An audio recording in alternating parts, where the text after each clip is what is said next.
Bonjour, je vous salue dans le nom du Seigneur Jésus. Encore une fois, on va passer un temps ensemble dans la parole de Dieu. Et puis, nous allons continuer ce que nous avons débuté il y a une couple de semaines concernant les bons riens. On a vu ensemble, un des bons riens, c'est qu'il n'y a rien d'impossible avec notre Dieu.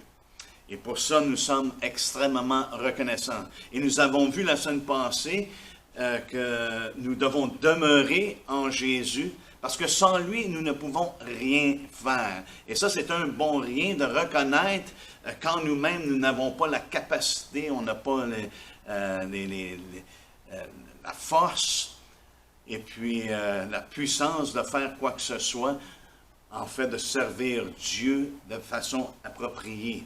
On doit demeurer en lui et il nous promet qu'il demeurera en nous. Et par ce fait, nous allons produire beaucoup de fruits à la gloire de Dieu.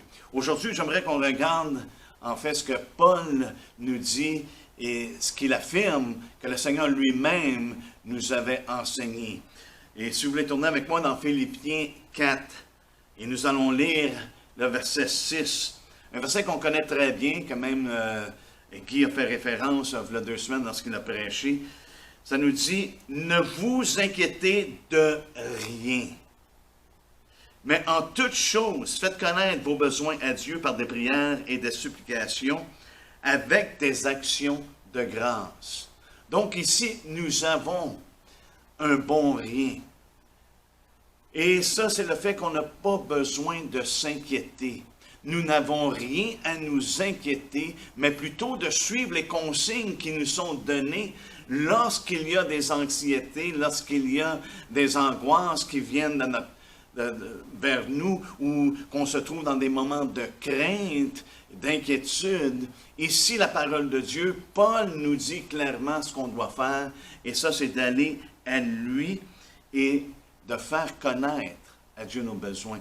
On sait qu'il les connaît, mais il aime ça lorsque on suit même les consignes que Pierre a dit. Déchargez-vous sur lui de tous vos besoins, car lui-même prendra soin de vous. C'est lui-même, c'est ce que Pierre nous dit dans 1 Pierre au chapitre 5, verset 7. Et déchargez-vous sur lui de tous vos soucis. Excusez, j'ai dit besoin, mais c'est de tous vos soucis. Et il prendra lui-même, il prendra soin de vous. Alléluia. Et ça, c'est une réassurance, n'est-ce pas, de savoir que Dieu prend soin de nous. Et nous n'avons pas à s'inquiéter de rien.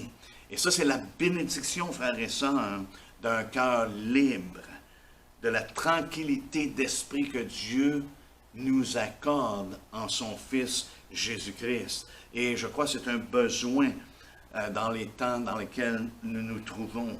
Dieu prend toujours soin de ses enfants. Et savez-vous quoi? Dans toutes les générations, il y a toujours eu des temps de détresse ou des temps de menace. Et on vit en ce moment dans des détresses, on vit en ce moment dans des menaces. Il y a des choses qui menacent ce monde. Et comme on a vu dimanche, à propos, je crois que le complot que le Seigneur nous fait connaître à la fin des temps, c'est une menace envers le peuple de Dieu, mais la parole de Dieu est claire de ne pas s'inquiéter de rien. Ne vous inquiétez de rien. Et ça inclut non seulement nos besoins ou les choses nécessaires de la vie, mais Paul dit, déchargez-vous sur lui de vos soucis. Les soucis que le monde peut emmener. Les soucis qu'on peut faire face à cause des situations dans lesquelles on se trouve, dans lesquelles nous faisons face de jour en jour à cause des problèmes que l'on voit dans le monde dans lequel nous sommes. Mais ça l'a toujours été. Dans le temps d'Ésaïe, le prophète, si vous voulez tourner avec moi dans Ésaïe, on voit qu'Ésaïe a prophétisé concernant justement la paix. Mais dans son temps également, il y avait des temps de détresse, des temps de menace, parce que ça l'a toujours été, et ça va toujours l'être jusqu'à temps que le Seigneur Jésus revienne et établisse la paix sur la terre. Mais ici, dans Ésaïe, dans le temps d'Ésaïe, Ézéchias a fait face aux Assyriens. Et la parole qui lui avait été donnée, c'est « Ne crains pas les Assyriens ». Et plus tard, il y avait la menace, mais pas la menace, mais les Babyloniens sont venus et lui ont montré tous ces trésors qu'il avait. Et puis, Isaïe lui a dit, qu'est-ce qu'ils ont vu dans ton royaume? Ils ont tout vu. Et là, Isaïe a prophétisé qu'il va venir un temps où ce que les Babyloniens vont emmener tout ce qu'il y a dans le temple. Ils vont emmener le peuple à Babylone. Il avait prophétisé ça dans le temps d'Ézéchias. Mais, à travers toutes les générations, il y a toujours eu ces moments de détresse-là, ces moments de menaces qui sont dans la balance, dans la vie de tous les jours. Et on voit dans Ésaïe 40, même, lorsqu'Ésaïe prophétise concernant qu'il va y avoir un temps où la force va manquer. Dans Ésaïe 40, verset 29, il dit « Il donne la force à celui qui est fatigué et il augmente la vigueur de celui qui tombe en défaillance. » On voit ici la défaillance. Les temps sont difficiles. Les adolescents se fatiguent et se lancent et les jeunes hommes chancellent. Mais ceux qui se confient en l'Éternel renouvellent leur force, ils prennent leur vol comme les aigles. Ils courent et ne se lancent point, ils marchent et ne se fatiguent point. De la même manière, lorsqu'il y a des choses qui sont difficiles et qu'on voit l'épuisement, on voit la fatigue, le remède est le même, c'est de se confier en l'Éternel. Dans Ésaïe 41, un passage qu'on connaît très bien, lorsqu'il parle à Israël de la race d'Abraham. Et nous sommes de la race d'Abraham, il faut se le rappeler, parce que nous sommes justifiés par la foi comme Abraham a été justifié par la foi. Nous sommes donc sa race, nous sommes ses enfants. Et ici, dans Ésaïe 41, 8, ça nous dit, « Mais toi, Israël, mon serviteur, Jacob que j'ai choisi, race d'Abraham que j'ai aimé, toi que j'ai pris aux extrémités de la terre et que j'ai appelé d'une contrée lointaine, et à qui j'ai dit, tu es mon serviteur, je t'ai choisi, et ne te rejette point. Ne crains rien, car je suis avec toi. » N'est-ce pas un bon rien? Tu n'as pas besoin de t'inquiéter. Tu n'as pas besoin de t'inquiéter. Il dit, ne crains rien. C'est la même chose que de dire, ne t'inquiète pas. Ne crains rien, car je suis avec toi. Ne promène pas des regards inquiets, car je suis ton Dieu. Je te fortifie. Je viens à ton secours. Je te soutiens de ma droite triomphante. Alléluia. Et un peu plus bas, également au verset 13, il dit, « Car je suis l'Éternel ton Dieu qui te fortifie ta droite, qui te dit, ne crains rien, je viens à ton secours. » Au verset 14, « Ne crains rien, vermisseau de Jacob, faible reste d'Israël, je viens à ton secours, dit l'Éternel, et le Saint d'Israël est ton sauveur. » Amen. La parole de Dieu est remplie d'affirmation, est remplie de consolation pour nous, même lorsqu'on vit des choses qui sont difficiles, même lorsqu'on passe à travers des moments inquiétants, il nous dit, ne crains rien, ne promène pas des regards inquiets, je suis avec toi. C'est le Seigneur qui va prendre soin de ces choses-là. Et puis, à mon avis, c'est un bon compte d'avoir vide. N'est-ce pas? Un compte d'être à zéro, c'est le compte des inquiétudes. On n'aime pas ça voir notre compte de banque à vide, mais par contre, le compte des inquiétudes, ça devrait toujours être à zéro. Pourquoi on devrait toujours s'en remettre au Seigneur qui nous fait de si grandes et de belles promesses qu'il nous donne? Ne crains rien. Si on continue à regarder dans Ésaïe 43,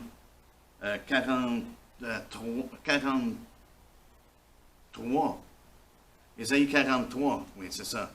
Ésaïe 43, il dit, « Ainsi parle l'Éternel » au verset 1, « Qui t'a créé, ô Jacob, celui qui t'a formé, ô Israël. Ne crains rien, car je te rachète. Je t'appelle par ton nom, tu es à moi. Si tu traverses les eaux, je serai avec toi.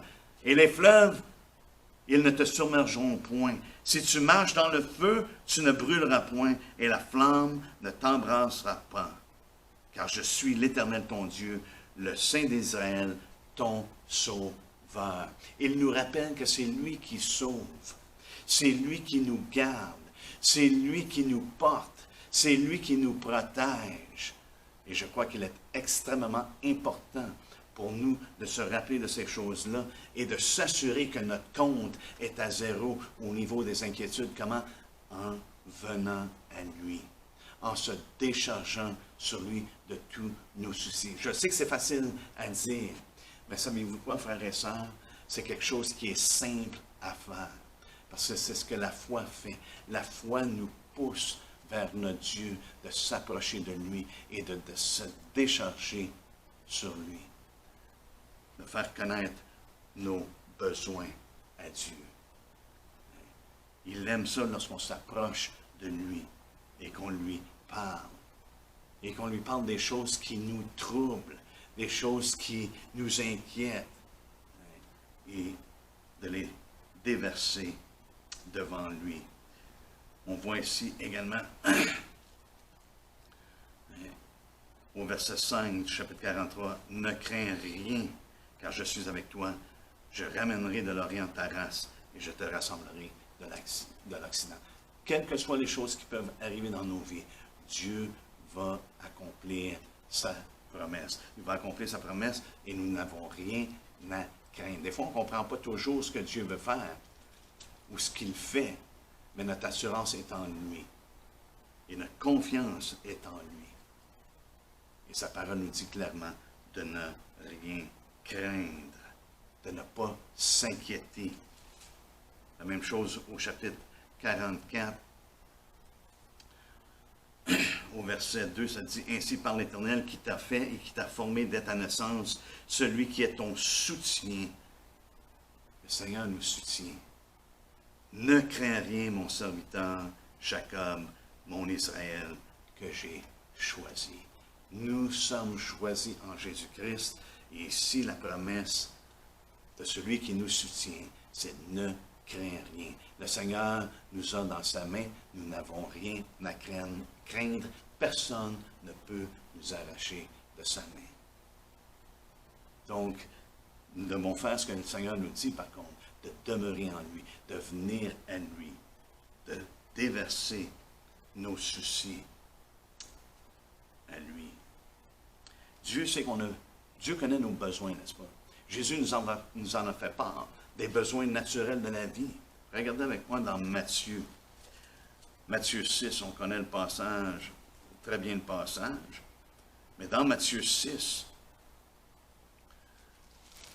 le Seigneur ainsi nous rappelle au verset 32. Il dit, « Car toutes ces choses, ce sont les païens qui les recherchent. Mais votre Père céleste sait que vous en avez besoin. » Dieu est au courant de nos besoins. C'est pour ça que ça nous dit de ne pas s'inquiéter, mais de se décharger sur lui de tous nos soucis. Mais encore une fois, le remède est le même, n'est-ce pas? La solution est la même. Cherchez premièrement le royaume de Dieu et la justice de Dieu, et toutes ces choses vous seront données par-dessus. Ne vous inquiétez donc pas du lendemain. Ne vous inquiétez de rien. Inquiétez-vous pas de demain, car le lendemain aura soin de lui-même. À chaque jour suffit sa peine. Dieu connaît ce que nous avons besoin et il promet de prendre soin de nous dans toutes ces choses-là. Il va pourvoir à nos besoins physiques, il va pourvoir à nos besoins naturels, n'est-ce pas? Mais il pourvoit également, comme on a vu dans Ésaïe, en ce qui concerne notre protection pour les choses qui viennent dans nos vies de tous les jours. Et à la lumière, dans le temps dans lequel nous sommes, quel que soit ce qui s'en vient, on n'a pas à s'inquiéter du lendemain, mais qu'est-ce que soit qui s'en vient, savez-vous quoi? Dieu est avec nous et c'est lui qui nous protège, c'est lui qui nous garde, c'est lui qui nous soutient, c'est lui qui nous porte de jour en jour. Et nous n'avons rien à s'inquiéter. Absolument rien. C'est ce que la parole de Dieu nous affirme et c'est la promesse qu'il nous fait. Et donc, on veut s'appliquer pour garder notre compte d'inquiétude à zéro. On ne veut rien laisser pénétrer dans nos vies. On ne veut rien méditer sur des choses qui vont amener de l'anxiété, de l'angoisse, des inquiétudes. Mais plutôt, nous allons méditer sur la parole de Dieu qui amène la paix, qui nous donne la paix. C'est ce que Jésus, n'est-ce pas, nous a dit dans Jean 14. Dans Jean 14, au verset 27, ça nous dit « Je vous laisse la paix, je vous donne ma paix. » Méditons là-dessus. Je vous laisse la paix, je vous donne ma paix. Le Seigneur dormait dans le bateau, n'est-ce pas? Il dormait dans le bateau. Il n'était pas inquiet. Et c'est cette paix-là qu'il nous donne. Qu'on puisse marcher dans ce monde avec une paix qui est au-dessus de toute inquiétude, qui est au-dessus de toute menace, qui est au-dessus de toute détresse. Je ne vous donne pas comme le monde donne, que votre cœur ne se trouble point et ne s'alarme point. Il nous donne une paix, même au milieu des détresses, même au milieu des menaces qui peuvent venir, ou même au milieu des temps difficiles, peut-être même financièrement. Il va prendre soin de nous parce qu'il promet. Mais nous avons également cette charge qu'il nous a donnée de sa part. C'est de se décharger sur lui, c'est de chercher le royaume et sa justice. Et Dieu va tenir sa promesse. Il va nous soutenir, il va nous garder dans ce monde. Jésus nous l'a dit, n'est-ce pas? Il nous l'a dit clairement que dans ce monde, juste une couple de chapitres plus loin, dans Jean 16, 33, il dit « Je vous dis ces choses afin que vous ayez la paix en moi. Vous aurez des tribulations dans le monde, mais prenez courage, j'ai vaincu le monde. » Et Dieu n'était pas énervé, le Seigneur n'était pas énervé avec tout ce qu'il avait à faire face ou tout ce qu'il a passé à travers. Il était dans une paix parfaite. Et c'est cette paix-là, je crois, que le Seigneur veut qu'on expérimente dans nos vies. Une paix parfaite.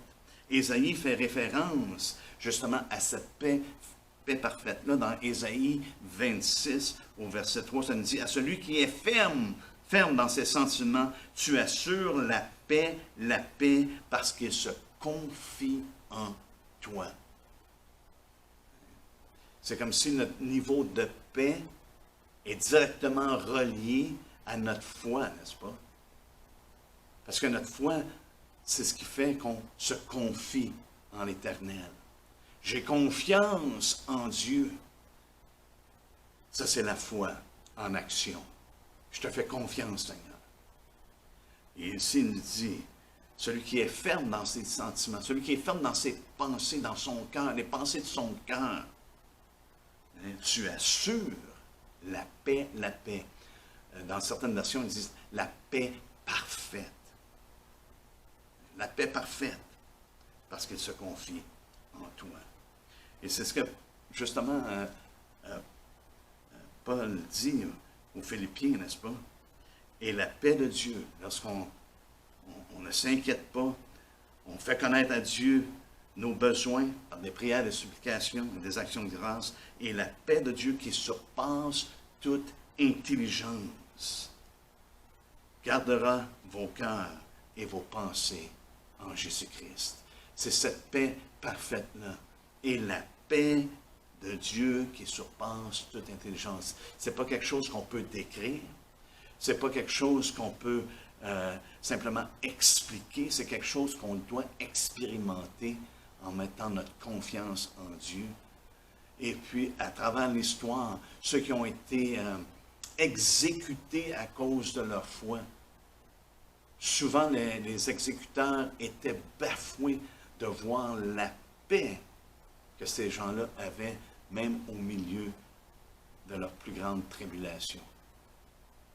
Même en face de l'exécution, ils avaient une paix Ce n'est pas une paix qui peut être écrite dans un livre, c'est une paix qui est expérimentée dans le cœur.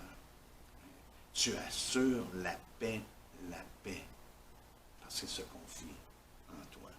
Et ça devient une source de témoignage. Et je pense qu'il n'y a pas de plus grande source de témoignage dans le temps dans lequel nous sommes que de vivre avec une paix qui surpasse toute intelligence. Ça devient vraiment un témoignage puissant envers ceux qui nous entourent. Mais lorsqu'on est aussi préoccupé, aussi inquiet, aussi anxieux et angoissé que ceux qui sont dans le monde, c'est problématique, frères et sœurs. Parce que Jésus dit, je vous donne la paix, je vous donne ma paix.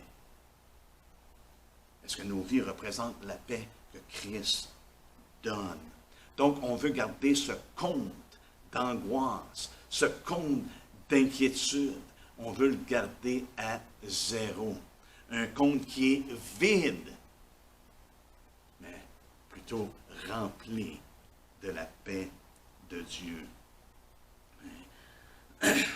Le psaume 23 est un merveilleux psaume pour voir comment est-ce que Dieu pourvoit à tous nos besoins et qu'il prend soin de nous. C'est un soin complet, c'est un soin de sa provision dans la vie, dans nos vies, et également de protection. Dans le psaume 23, 1, ça nous dit « Je ne manquerai de rien ». Pourquoi? L'Éternel est mon berger. Je ne manquerai de rien. C'est lui qui prend soin, et c'est un soin complet, autant pour sa provision que pour sa protection dans nos vies. Allez avec moi dans Psaume 56. Psaume 56, merveilleux psaume, psaume qui est réassurant, malgré que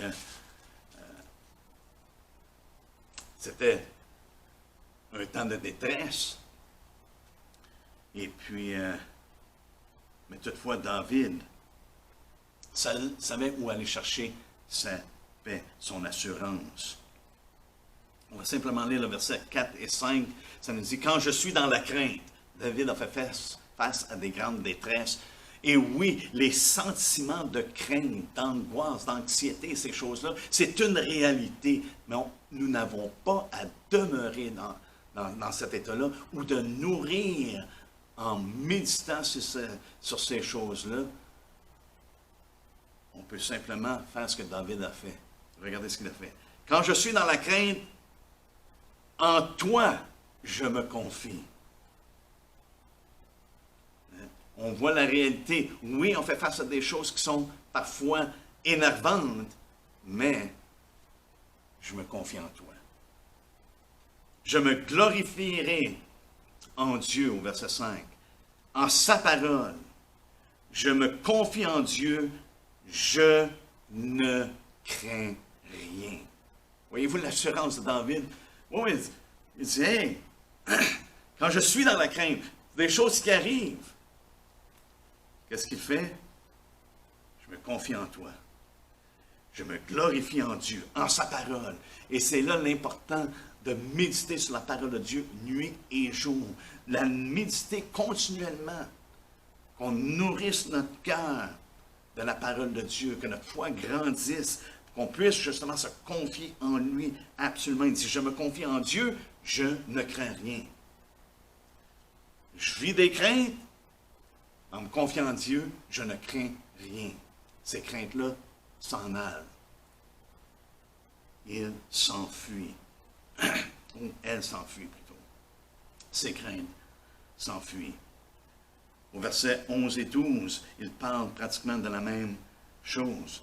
On peut commencer au verset 10, il dit « Mes ennemis reculent au jour où je crie, je sais que Dieu est pour moi. Si Dieu est pour moi, qui sera contre moi? » N'est-ce pas? C'est ce que Paul fait référence. Je me glorifierai en Dieu, en sa parole. On voit ici l'importance de la parole de Dieu. Je me glorifierai en l'Éternel, en sa parole. Il le répète. Verset 12. Je me confie en Dieu, je ne crains rien. Que peuvent me faire des hommes? Et il a dit la même chose au verset 5.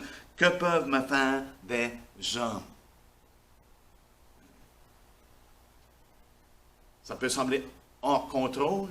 Il va peut-être y avoir un temps où les menaces vont augmenter, les choses, les difficultés, les tribulations, les persécutions peuvent augmenter. Mais que peuvent me faire un homme? On va être comme les enfants d'Israël lorsque Shadrach, Meshach et Abednego ont dit, oui, on sait que Dieu peut nous délivrer, il va nous délivrer, mais même s'il ne nous délivre pas, on ne pliera pas. Ils n'étaient pas inquiets pour leur sort. Pourquoi? Parce que leur confiance était en Dieu. Et c'est la même chose pour nous. Nous n'avons pas à être inquiets pour notre sort. Le résultat appartient à l'Éternel. Le résultat appartient au Seigneur. Allez avec moi dans Psaume 118. Psaume 118.